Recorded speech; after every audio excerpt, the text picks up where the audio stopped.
As a responsible person with growing concerns for your privacy and personal liberty, you want to know where we're headed and what you can do about it. We ask the experts what you need to do to take prudent and responsible action to safeguard your family's wealth and well-being, and what basic first steps will help you to be aware and prepared. ReluctantPreppers.com. Welcome back, Reluctant Preppers. We have a returning guest tonight, Rob Kirby, founder of KirbyAnalytics.com.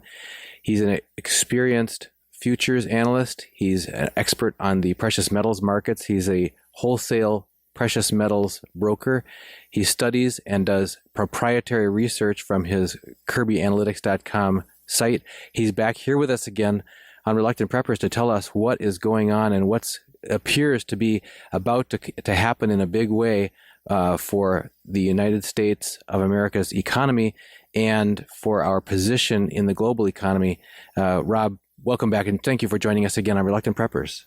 Pleasure to be with you, Dunnigan. In some of your recent research, you've been looking at a cavalcade of events that have been unfolding on the world stage that appear to be, perhaps in isolation, to be aberrations, but together constitute an unprecedented departure from normalcy and perhaps heralding an end of an era of United States hegemony and the rule of the U.S. dollar as the global standard. Can you tell us what it is you're seeing, what it is you're tracking that all these dots seem to be lining up to say something very big is coming? Yeah, I guess the umbrella under which all what we're about to discuss, Dunnigan, could be placed under the moniker of we're living in a dystopic world, and the respected names that are speaking of the nature of the dystopia include names like David Stockman, Chris Martenson, and even somebody who I'm not really fond of myself, but the man seems to be larger than life in the media, is Jim Rickards, who's gone as far as to say that Friday, September 30th at 4 p.m., which ostensibly is when markets close, last trading day of the month, when China's currency officially becomes a part of the SDR basket of currencies, that U.S. dollar hegemony is going to undergo a dramatic transition and likely a dramatic fall from grace. And you see, I don't look at what these notables are saying in isolation or on their own. I look at them in the context of other events that are occurring around us at this time. And specifically, I'd like to draw people's attention to the most recent G20 meeting that was held in China, where Obama's Air Force One landed in China. There was no staircase provided for President Obama to disembark off of Air Force One from the front of the plane as he customarily does. Instead, Mr. Obama was forced to disembark as the Guardian, British tabloid or British newspaper, The Guardian, which I believe is quite a respected publication. They had in their headline that Obama was forced to disembark from the ass of Air Force One, which is basically a staircase that folds down out of the airplane to no red carpet. And this in my years of following U.S. presidents is it's absolutely unprecedented. And when you consider that other dignitaries arriving like Putin of Russia, Erdogan of Turkey, the South Korean president, these people all got red carpet treatment. And the notion that it was a snafu, as CNN like to call it in their reportage of it, it was too big for them to ignore it completely. But they just chalked it up as a little snafu. And I would just like to remind people that events like G20 get-togethers are so scripted that nothing occurs at any of these events by accident.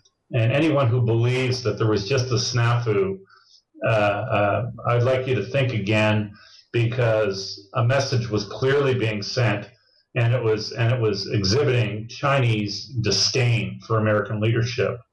Not only was there disdain on the part of the Chinese for American leadership, there was also an incident involving the leader, the relatively new leader of Indonesia, where he literally, and I don't even want to repeat the words, but he literally publicly cussed President Obama out.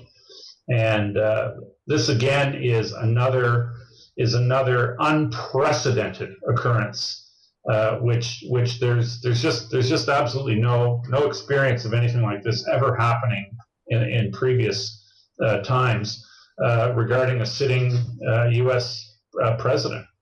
So the real issue is I have to ask myself, and I'm quite convinced that there's very likely a connection between what all these financial minds are speaking about regarding the state of our global financial system, and they're saying that in unison, because it sort of matches and dovetails with work I've been doing, that we're very, very, very close to a breaking point where there's likely to be a very, very substantial, large reset, where the dollar's role in international financial affairs is greatly diminished.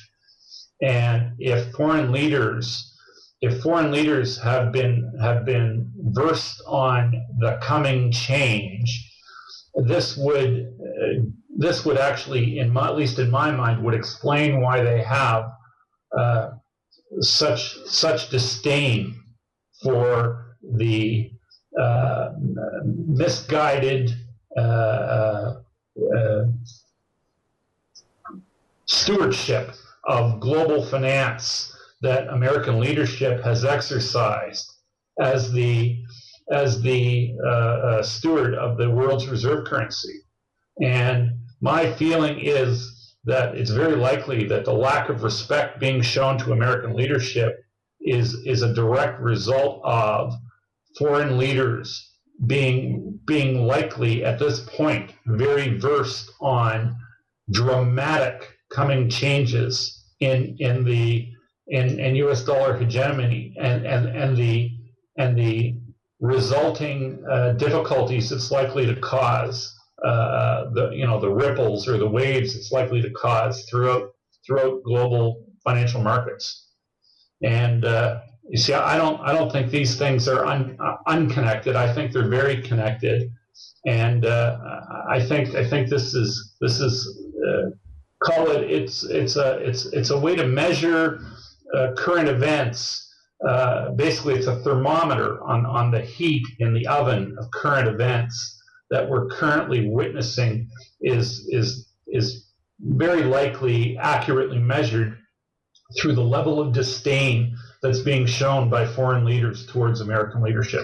So that's sort of it in a bit of a nutshell. It sounds like what you're describing is reminiscent of in a pack behavior of wolves, or in a gang behavior, or in any military dictatorship or something. As long as the person on top or the elite on top exercise unflinching power, those around them will,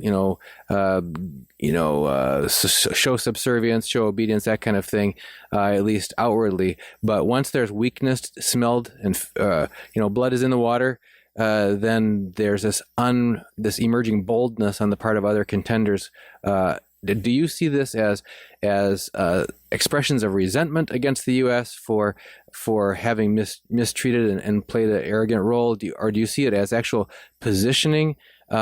People who feel that their place in a new order has been delayed too long, and now that we're seeing those grumblings leak out. What exactly is the I mean, besides just sort of a sentiment reading, what do you interpret the actual motive or meaning of this sort of disdain to be?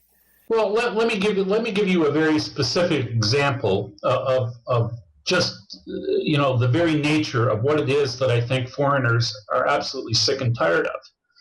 It was back on August 30th, not long ago, Dunnigan, just that's a little over a week ago, that we had the vice chair of the Federal Reserve, Mr. Stanley Fischer, go on CNBC and other notable mainstream media outlets in America, and declare that the U.S. job market was very close to full strength. And this pronouncement on the part of Mr. Stanley Fischer is so far off base that it's absolutely ridiculous.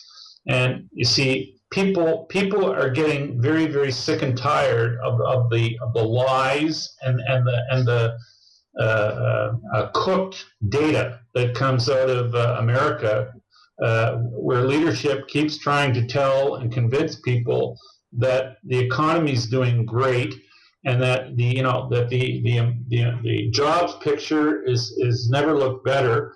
I mean, there's 102 million people in America on assistance right now, basically through food stamps.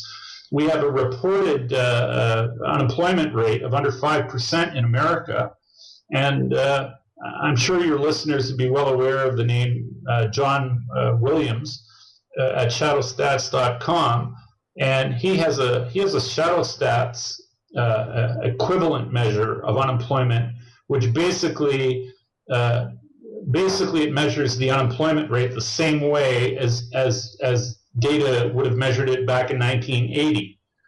And using the ShadowStats method of measuring unemployment, Mr. John Williams and the ShadowStats method of measuring unemployment has the unemployment rate at around 24%.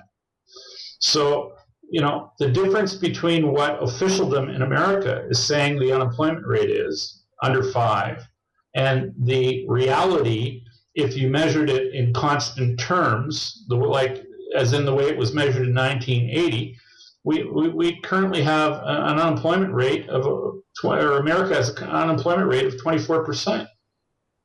You see, this is a complete disconnect with reality and the way data is collected or mined and massaged and manipulated and reported to the sheeple. And you see, people are getting sick of this because these are just blatant lies, and they're manipulations. These are contrivances, and it's people have had enough already. And it's also the same thing. I was reading a piece just earlier today. Another notable writer, Charles Hughes Smith, when he was commenting on inflation, he said that the official inflation data basically claims that we have no inflation. And he claimed that in 2001, he has a little thing he calls his burrito index. And a burrito in 2001 was $2.50, and today the same burrito is $6.50. And he says, so prices have gone up 160% from 2001 to 2016. And yet, if you use U.S. government data on what inflation has been over the same period of time, by the official American establishment's inflation reportage, they would have you believe that $1 in 2001 only costs $1.35 in today's dollars. Well, that's not really an accurate reflection of the reality of what most people spend their money on, namely food, and namely any other thing you can imagine or you can care to name, whether it's health care, whether it's insurance premiums, whether it's tuitions for university, whether it's rent, whether it's food, whether it's the price of a car, and it seems to me that the only thing we get countered with is people keep reminding us that flat screen TVs have gone down in price over time. Well, maybe flat screen TVs have gone down in price over time. I won't even argue the point. But people don't buy flat screen TVs every month. People have to pay rent every month, and they have to buy food every week, and people have to put gas in their car, usually, depending on how much they use their car, maybe once or twice a week. And people have to pay for insurance premiums related to health care, and and these are things that people just can't escape. And it's this persistent shower of false information that people have just literally become sick of hearing. So, getting back to your point, what is it that has made, or can you put your finger on what it is that has made people react this way? Well, I guess the answer to that is people know that the change is coming because they've been told by their own financial people, and they know bloody well the reason why it's happening, because the lies are no longer supportable by empirical realities. And people know that there's a dramatic change coming, and people are starting to get a little bit. It's left a very, very nasty taste in the mouths of people who are going to have to deal with it front on. And leaders of foreign countries are going to have their hands full because this financial reset that we're staring right down the barrel of is not going to make any of their lives pleasant, because it's going to create upheaval everywhere. And frankly, if I was a world leader facing the same set of circumstances, I think I'd be pissed as well. There's one potential world leader we haven't talked about yet, and that's Donald Trump, candidate for U.S. president. As you paint out the bleak picture of a very likely collapse in the near future, why, first of all, a couple questions is, why would anyone in their right mind walk into that minefield? I mean, it's like walking into a company that's on the ropes and going down the tubes. Is it because he truly believes he's enough of a turnaround expert to save even this? And second of all, do you think the powers that be and the elites that have been actually, you've talked in the past about the Exchange Stabilization Fund and Plunge Protection Team and all these other multinational banking conglomerates and people who really make the decisions, are they, if a Trump election happens, we've heard recently reports of some people saying if Trump gets elected, they're just going to make sure they sell all their stocks and before that, and some people talking about leaving the country and that sort of thing, as though there's a huge cataclysm will befall him or all of us if he is elected. So if you could take that in two stages and first tell us, why would anyone in their right mind walk into a situation when it's about to fall apart? And secondly, it will go from there. Well, my personal view of Donald Trump is that he's anti-globalist, and globalist power is what currently is running the show in certainly in the Western world. And I believe that Donald Trump is vehemently against what the globalists have done to America and would like to put America on a different footing. I think Trump's in the race because I think he truly believes, and I also believe, that America is screwed if anyone other than Donald Trump gets into power. And you know what? And there's no sure bet that if he does get into power, that we're not screwed. But frankly, I think humanity might even be screwed unless Donald Trump gets into power.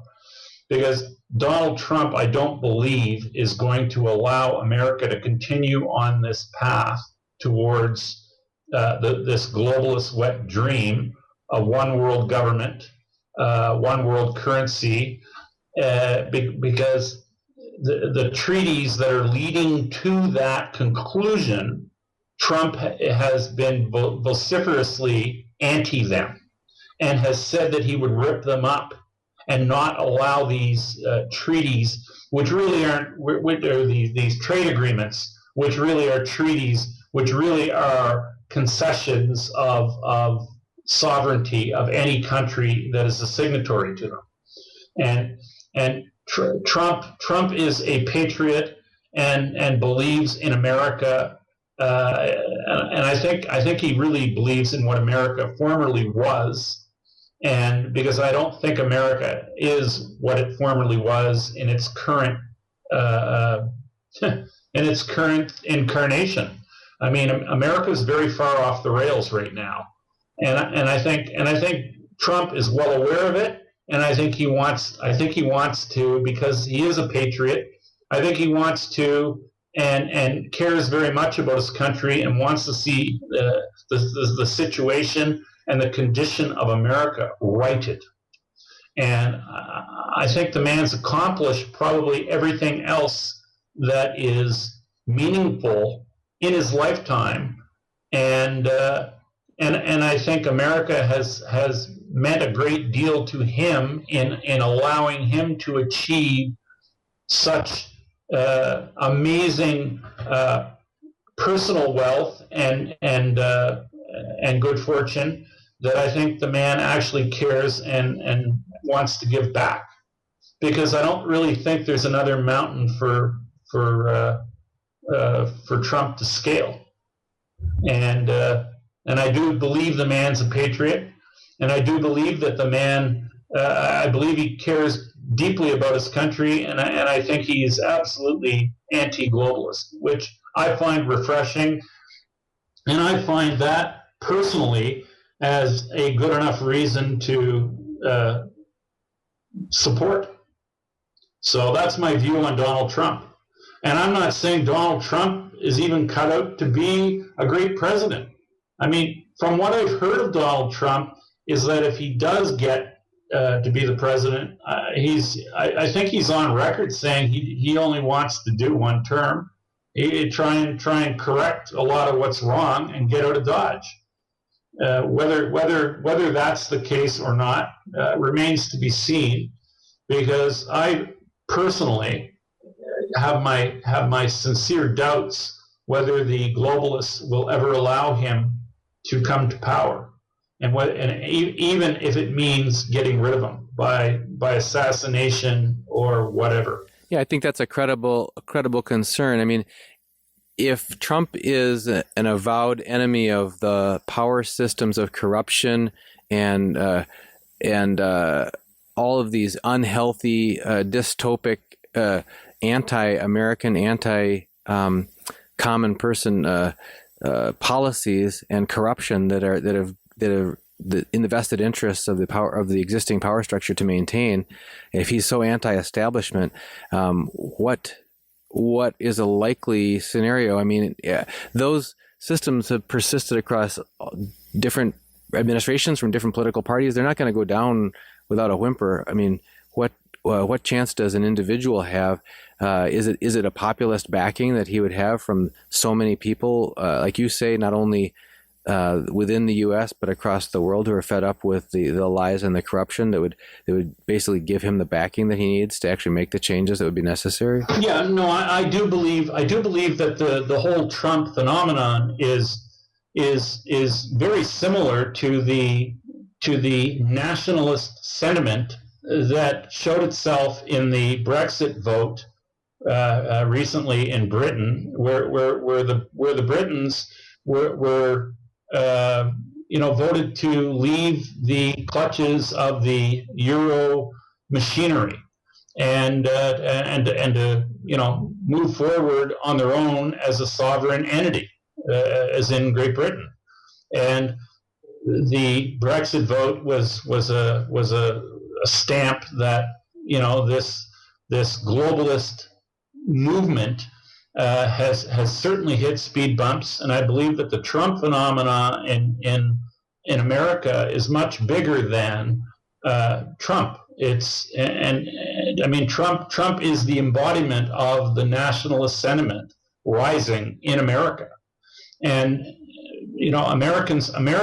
I do believe through and through. Americans know that they have received a bad deal from the globalists. They've watched their jobs be outsourced. They've watched the industrial heartland of America be trashed, and they've watched globalists outsource and move their jobs lock, stock, and barrel to China, and they just know. They know that they've been dealt with in a way that is not honest and is not fair, and I think they've had enough of it. So, but that seems to be a growing sentiment globally, at least from where I sit, because people in the West haven't done well as far as I'm concerned. Our standards of living and have gone down, and our economies have been hollowed out, and our standards of living are on the wane. One last question before we let you go. In your expert analysis of the gold and silver, precious metals markets and futures, what are you seeing now? If you could bring us up to date on the balance of supply and demand. You mentioned about these fake markets and manipulation and fake data. One of the things we've been warned here about is that the artificially low price of precious metals in the face of high demand. But what are you seeing now in terms of actual availability, and how do you think that the precious metals will react to the kind of an upset that you're foreseeing in the next quarter or two here? Well, I mean, look, I'm not the only person that speaks about this. Recently, Jim Rickards has interviewed people that are involved in the physical precious metals trade in Europe, specifically in Switzerland, who have commented on how tight supplies are for physical precious metal. Everything I'm hearing from sources that deal in the trade, that the metal remains, good amounts of metal remain very tight and hard to procure. And I expect more of this. And that whole basis of tightness has got Jim Rickards saying that the coming reset that he thinks begins later on this month. It builds a strong case for gold to move, I think, quite rapidly to $10,000 an ounce. So, the anecdotal evidence is, yes, metal is not easy to come by. Physical metal.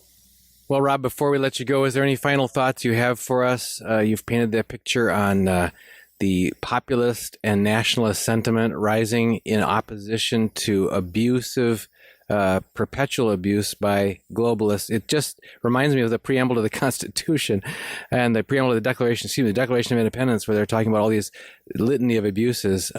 If this is a popular uprising, do you believe that there is the spirit of conviction, the fire in people's bellies to actually take a stand, or have we lost that strength of character, that fiber to actually do something about it?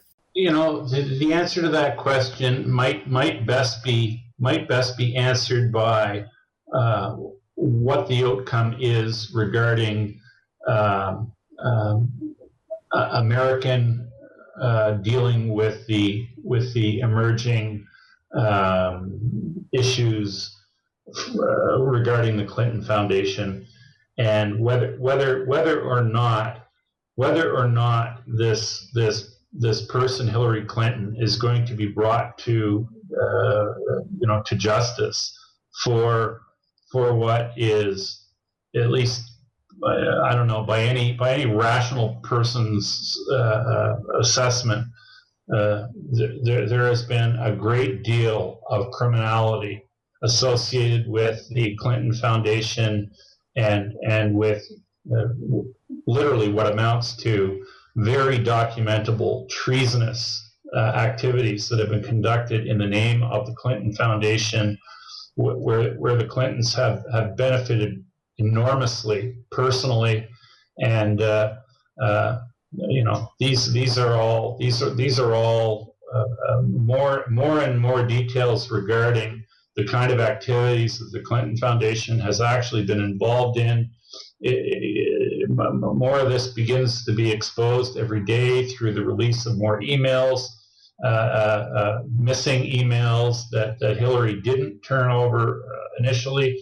And I mean, it seems to me that there's such a blindingly strong case for indictments on Hillary Clinton that if the American legal system can't find the mustard to indict her for anything, maybe we need to really have a rethink on whether anything that pertains to rationale or the rule of law applies in America anymore. Well, Rob Kirby, founder of KirbyAnalytics.com, thank you very much for joining us again here on Reluctant Preppers.